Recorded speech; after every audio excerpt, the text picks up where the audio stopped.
And hello, movie lovers. Today I'm going to be reviewing a movie called Purple Beatz. It's a coming of age, music driven, romantic drama set in the underground drum and bass music scene of the 90s. London, starring Izzy Jones and Eric Alexander. So, the thing that I really liked about this film is the fact that you're dealing with a character who wants to become a singer in the 90s and talking about how hard it is to actually get a music deal during the 90s. And that's something that I think that they really captured very well with this film is the fact that it's in the 90s era and it's not as easy as it is today where you actually have YouTube, you have other sources to actually get your music out there. So that's something that I really feel like that they actually captured. But the real big thing here that they captured was the chemistry between Sarah and Dee, and that's the fact that with some cases, with some movies, it's actually hard to actually figure out if these two are good friends or best friends for a long time. With Sarah and Dee, I have to say their chemistry is very spot on. You can definitely tell that these two girls are best friends within in about 5-10 minutes of setup. You can definitely tell that these two girls are best friends. And Dee has her back no matter what, has Sarah's back no matter what, and you can definitely tell that she'll do anything, go above and beyond for Sarah. Also, too, speaking of going above and beyond for her, she even gets her basically a job over at a record store. And I love the fact that they play in the nostalgia of working in a record store and how actually it's cool to work in a record store and things like that. So that's something I really liked. There's that little nostalgia factor that I really liked about this film.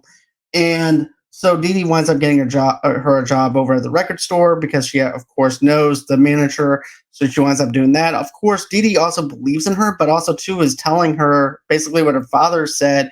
Just be careful with the people around you and things like that. And also too, her father basically Dee also sounding like her father. So basically too, Sarah's like, "Oh, way to go! Thank you. You're making me not even believe in myself or anything like that because of the fact that you're sounding like my dad, basically." But that's just from the chemistry between her and Dee herself. But that's basically the only vibe that you actually get until you get into the meeting of her father.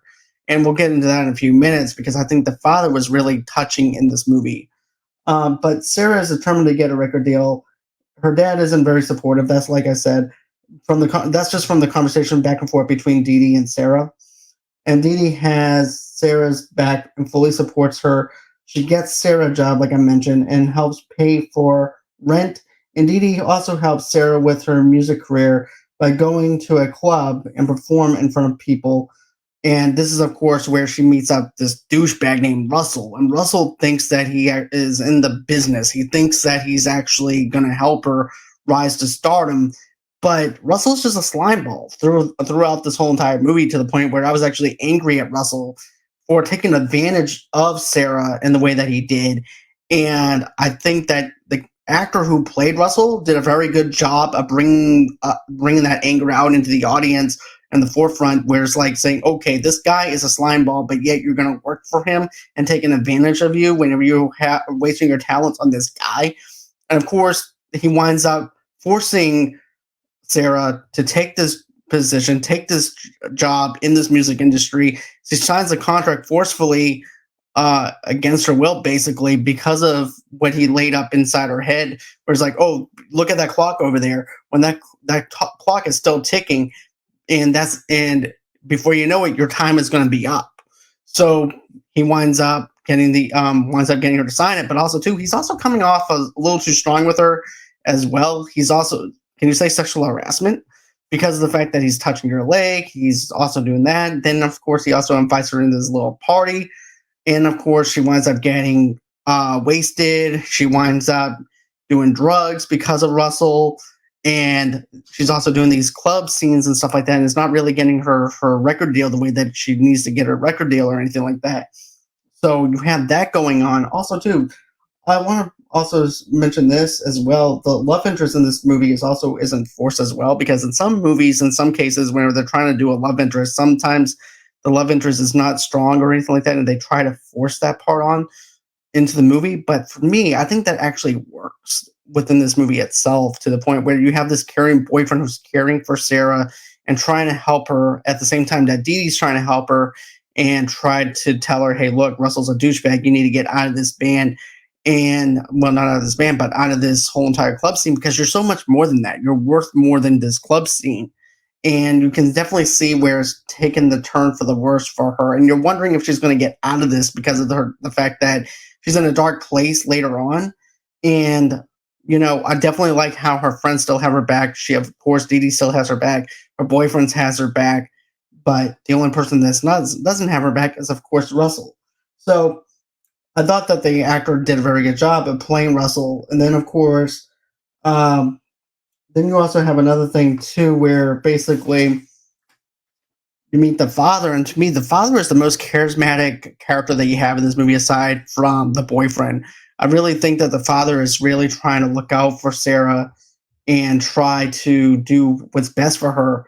And I definitely like his character, and you can actually feel the emotion. You can actually feel his love for his daughter in this movie as well. So sometimes you might actually have a character actor or whatever that might not be doing such a great job of doing that, but this actor is doing a fantastic job at showing some light into the darkness of Sarah whenever her and her boyfriend actually meet him for the very first time. So the only negatives I have about this film is the fact that it doesn't allow us to show how much time has passed since she moved to London, which is might be a little nitpicky thing, but for me to see a transformation of her going off into this dark side of her of this with Russell and things like that, I think I needed to see a little bit more context into knowing how long she's been in London and how long she's been missing her job. Because in the movie, the basically the manager winds up saying, "Hey, look, you missed 2 days."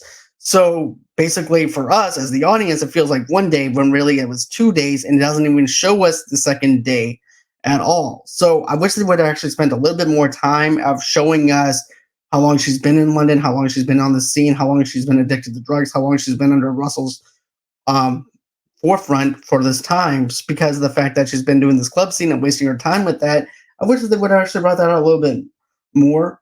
And then also too, you can also see that Dee Dee still has her back, but also too, you can see this disconnect between them because of the drug abuse, because of the drinking, because of her wasting her energy on something with Russell. And I think that once again, I think that if you spend a little bit more time with that, where you actually develop how long she's been there, then you can have that little bit of a disconnect. But it's like all of a sudden you get towards the end of the film, it feels like it's a little bit rushed.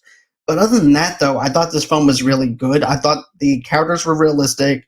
Nothing was really forced with the characters or anything like that.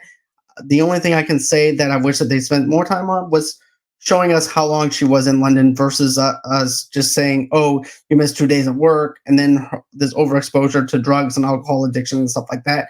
But the young actress that's playing Sarah did a fantastic job in this. She definitely does have a lot of talent when it comes down to her vocals and stuff like that within this movie itself. It's just that it does not land towards the end of this film to where it feels like it's forced. But anyways, guys, that's going to do it from me for Purple Beatz. I hope that you guys enjoyed this review. If you haven't already, go on ahead, subscribe to the channel. Don't forget to like, don't forget to comment below. And always until next time, bye-bye.